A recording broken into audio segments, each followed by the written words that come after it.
Peggy 18.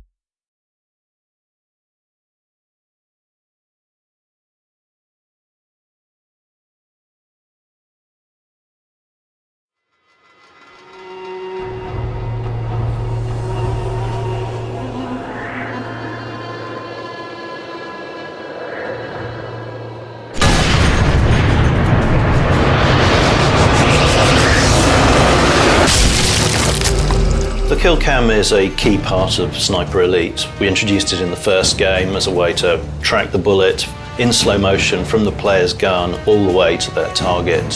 For Sniper Elite V2, we introduced a whole new level of detail to it, where we actually track the bullet through their target and watching as it smashed bones that it came in contact with.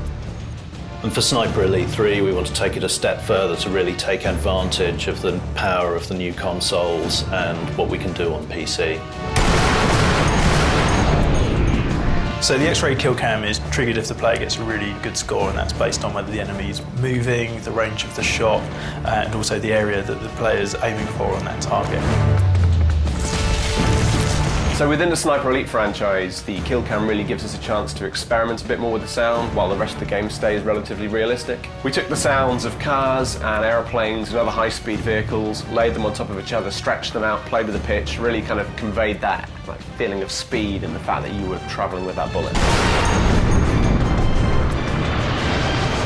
The KillCam is kind of like, think of it as layers of an onion, and you're peeling those away, and the X-ray is all about the bullet travelling through. On V2 there were 3 layers. There was the outer skin of the character, there were the bones, and then there was the actual organs inside that. Well, we've added an extra 2 layers to that now. There's a full muscle tissue layer and also a circulatory system, and the layers that were there have been comprehensively reworked. So there's a difference with when the bullet hits the bone over the KillCams we had in V2. There we had sort of predefined areas where the bone could snap because we had to set it up all beforehand. But now the bone can actually fracture dynamically, so the fracture will occur in the bone at the exact point of impact with the bullet. We now actually have 3D mesh particles as well, so there are blobs of blood which will come out, which again, instead of just being little 2D images which are laid onto the screen, these are actually 3-dimensional and give more shape. So the whole thing sort of just comes together to give you a greater sense of the bone shattering in a more realistic manner. One of the key reasons for going into all that detail is to illustrate why people were so frightened of snipers in World War II, or indeed in any conflict. The damage done by a sniper bullet is considerable, and so we're not flinching away from that, and we're showing to the player what it is that they are doing, playing as Carl Fairburn himself, the elite sniper, why the enemy is so frightened of him.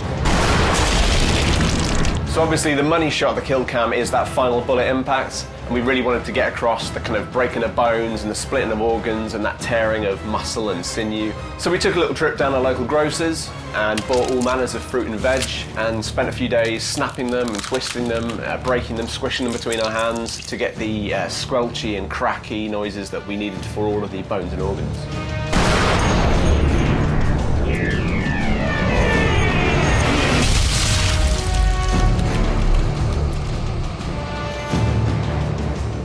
In addition to the extra detail we've added into the human targets for the KillCam, we're also, this time around, introducing vehicle KillCams. So some of the vehicle adversaries you come across in the game, like half-tracks and trucks and tanks, we're actually showing those in intricate detail as the bullet passes into them and you take them out with a well-placed shot.